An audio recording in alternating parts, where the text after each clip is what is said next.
Hello everyone, this is Dr. Maha Abdurrahman. I'll be working one of the challenging questions today in the Oxford AQA Paper 2 June 2019 exam. And this question is about reactivity series coupled with the energetics. So let's have a look on the question number 4 in this exam. A student investigated the displacement reaction of a metal. Displacement reactions are exothermic. This is where the coupling with energetics, exothermic, endothermic reaction comes. So displacement is exothermic. The student added different metals to silver nitrate solution and measured the increase in temperature. So basically, that's the metal that's been added to a test tube. Silver nitrate solution has been added to the metal as well, and then a thermometer to measure the increase in temperature. Give 3 variables that should be controlled. Now, in a nutshell, there are 3 kinds of variables involved in any experiment. Independent variable, which is what I'm changing in the experiment, which in this case here is the type of the metal. There is as well the dependent variable, which is changes accordingly. So when you change the independent variable, the dependent variable will change accordingly. And here where comes the dependent name, because the dependent variable is depending on the independent. That's why it's called dependent. So when you change the independent, the dependent variable will be changing accordingly. Any other variable in the experiment is a controlled variable. Controlled variable. What do I mean by controlled variable? Any other variable that needs to be constant. So variables that should be kept constant.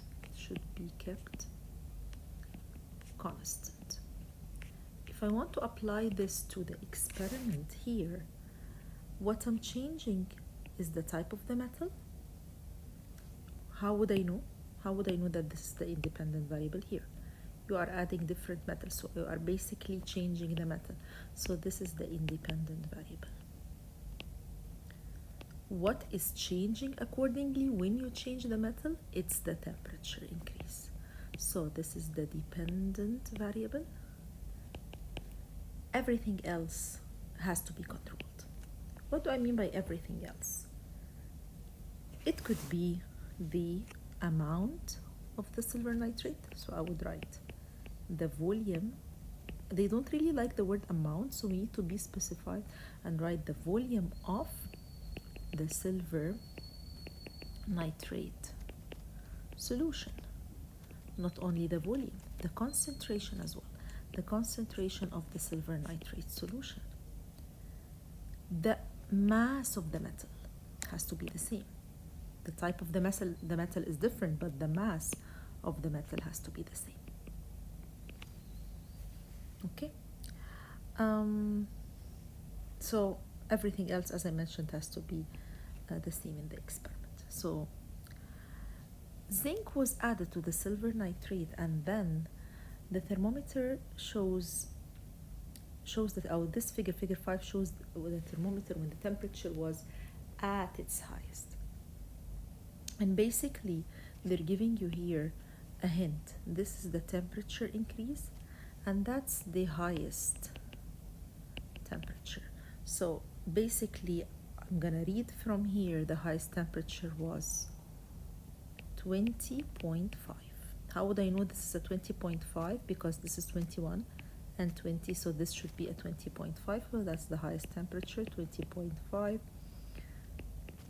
And the starting temperature should be then, I'm just gonna minus 20.5, the highest, minus the increase in temperature. It will give me 16. Easy. 2 marks. Easy to avail. Then, this table shows the student results for 4 other metals added to silver nitrate, and it's showing you the increase in temperature when different metals have been used. And as I mentioned, this is the independent variable, and the temperature is the dependent variable that is changing accordingly when you change the metal type. Now, the student drew a bar chart to represent the results in table 4. What's the reason for drawing a bar chart, not a graph? Name of the metal is a categoric variable. Name of the metal is a continuous variable. Temperature increase is a categoric variable. Temperature increase is a continuous variable. What do I mean by categoric variable and continuous variable? Categoric variable comes from category, separate categories, right? Like copper, gold, iron, magnesium. There's no way that these could be continuously added in or having a certain range, right? Temperature increase, on the other hand, is a continuous variable because you can have a wide range of temperature change. It could range from 1, 1.1, 1.2, 3, 4, 5. So it's a continuous range that you could have as a graph.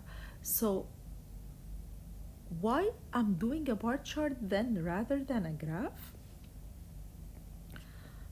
Basically, they didn't even show us in the question. So I just want to show you how the bar chart is drawn. When I have here on the x-axis the name of the metal, so I'm going to write copper, for example. The other bar chart will be for gold. Then I have iron. So I'm going to draw another bar chart for iron, okay? And here it could be the temperature increase on the y-axis. So I have to draw it as a bar chart rather than a graph. I can't just continue all the or continue with the range of metals because these metals are a separate categories. Copper is different than gold, different than iron. So that's why the graph has to be a bar chart, not a graph or not a continuous graph. And we really need to understand the difference between category variable and continuous variable to be able to answer this question rather than memorizing. We need to really understand what do we mean by category and continuous variable. So because the metal is a categoric variable that doesn't have a wide range, I'm gonna choose this.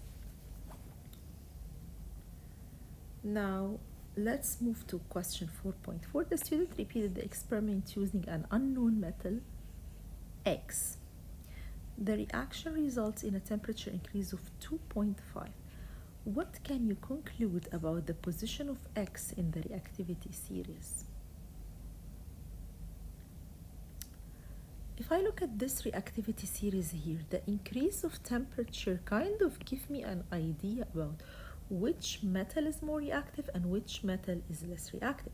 Because basically if the metal is more reactive, the displacement reaction would be more exothermic. It would release much more energy. That's making sense, right? And if it's less reactive or it doesn't react, there won't be any increase in the temperature. There won't be any temperature released. So with that being said, if I want to arrange the metals in this experiment, I would put magnesium the first, highest increase in temperature. That means it's the most active. And I would place the iron next.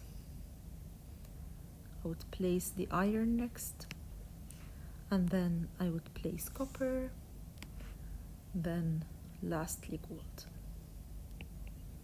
This is the least reactive. Basically it did not react at all because if you check here, the temperature change is actually 0.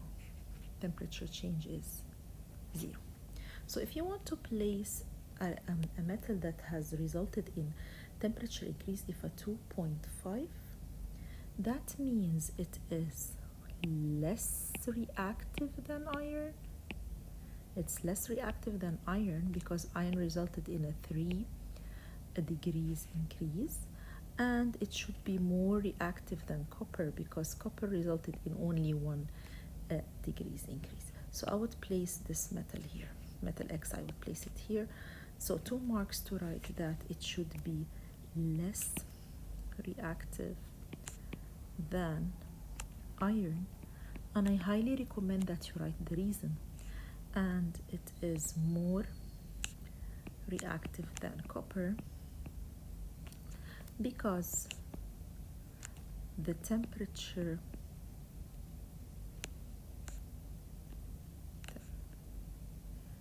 increase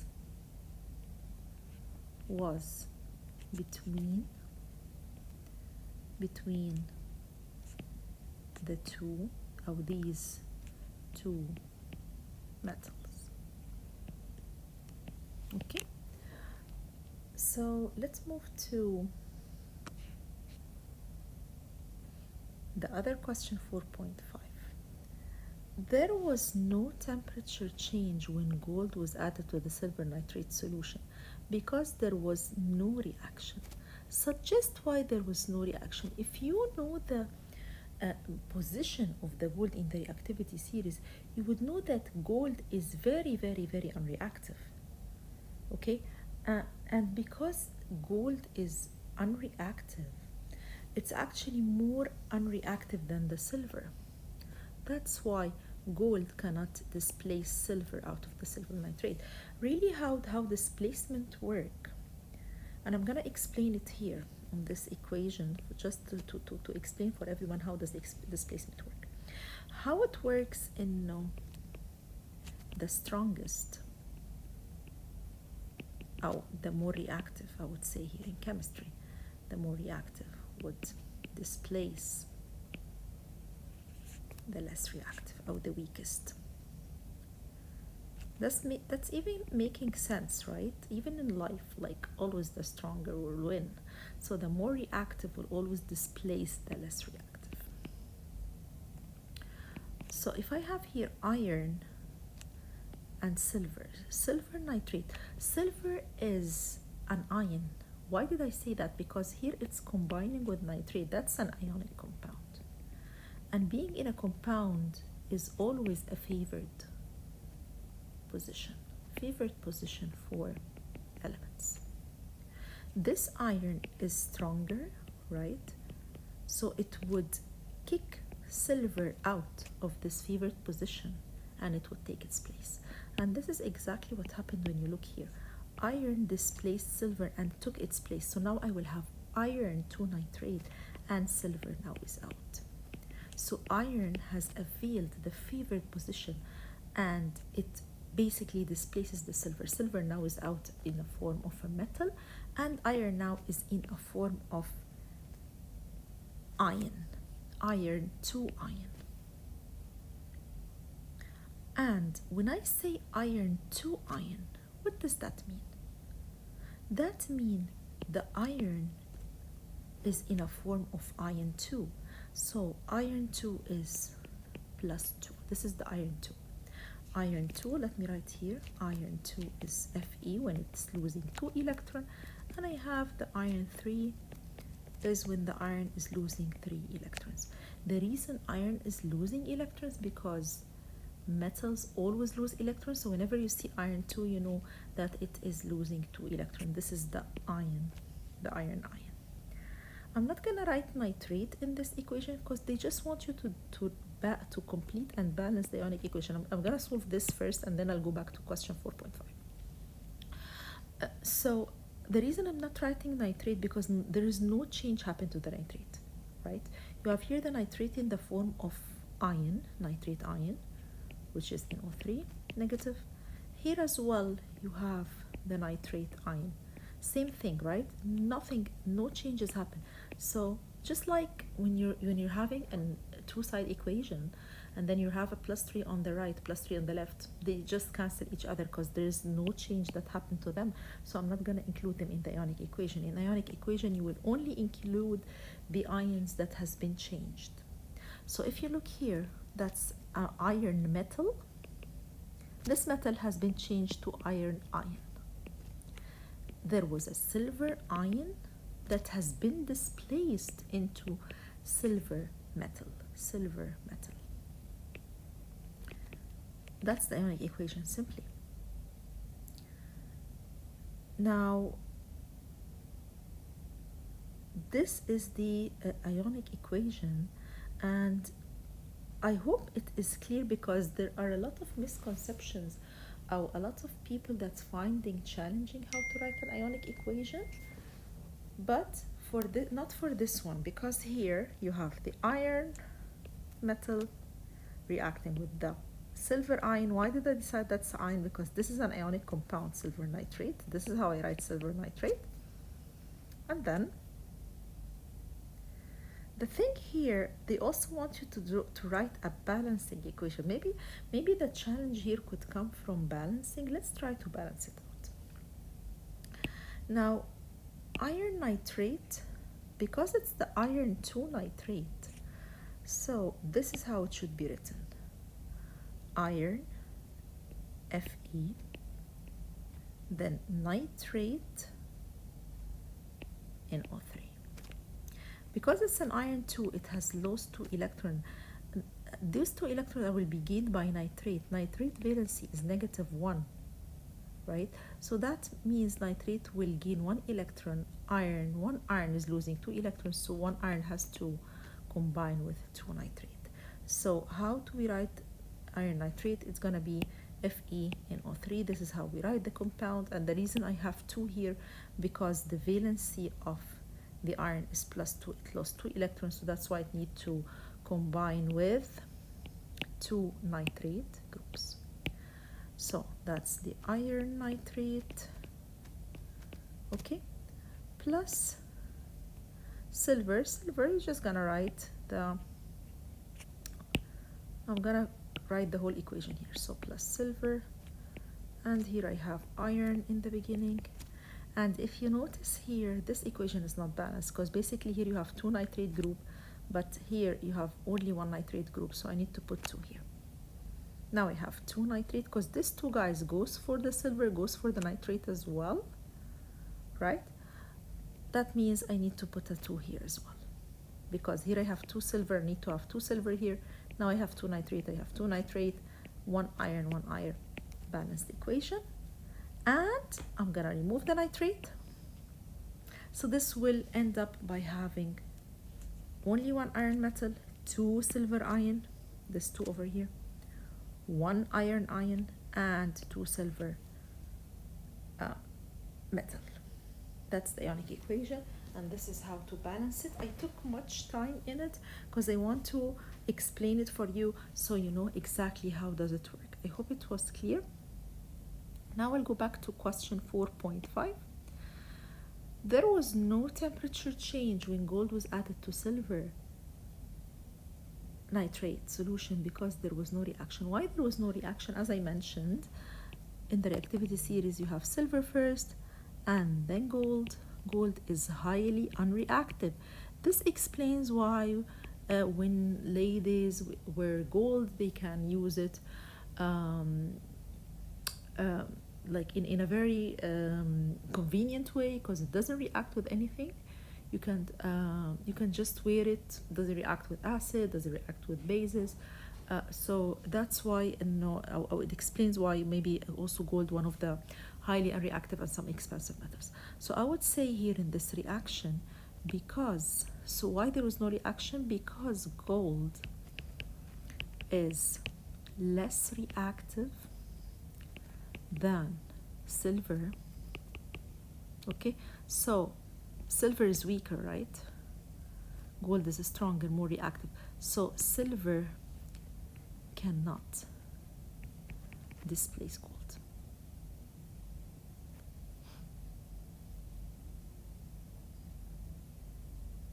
Sorry, I meant gold cannot displace it. So gold is less reactive than silver. That means, so it's weaker, right? So that means gold cannot replace silver, right? Because this is the weak guy, This is the strong guy, the silver, so the weak guy, gold, cannot displace the silver. Suggest one reason why students did not use potassium in this experiment. This question really depends on your knowledge. That's a knowledge question. You need to know in terms of a reactivity series that potassium is one of the very, very reactive metals. Okay, guys, if you look at the reactivity series, you'll find potassium is on the top of the very, very reactive metals. So it would be, if you add it to silver nitrate, the reaction may be explosive, may not be safe, may be very, very reactive, too reactive, explosive. That's why it's not safe at all to use potassium, because potassium is highly reactive. Potassium is highly reactive. Potassium is highly reactive, right? So this may have explosive hazard. I'm just gonna write also not safe, not very safe to use it. Okay, so that's why potassium was not been used in this experiment. This will conclude this question about reactivity series. I hope it was clear. I tried to make you understand the question rather than memorizing, how it works with all the Oxford AQA questions. They really depend on someone that is understanding the concepts, analyzing information, having some science skills, rather than memorizing knowledge. Thank you so much. I hope it was a beneficial video. See you next time.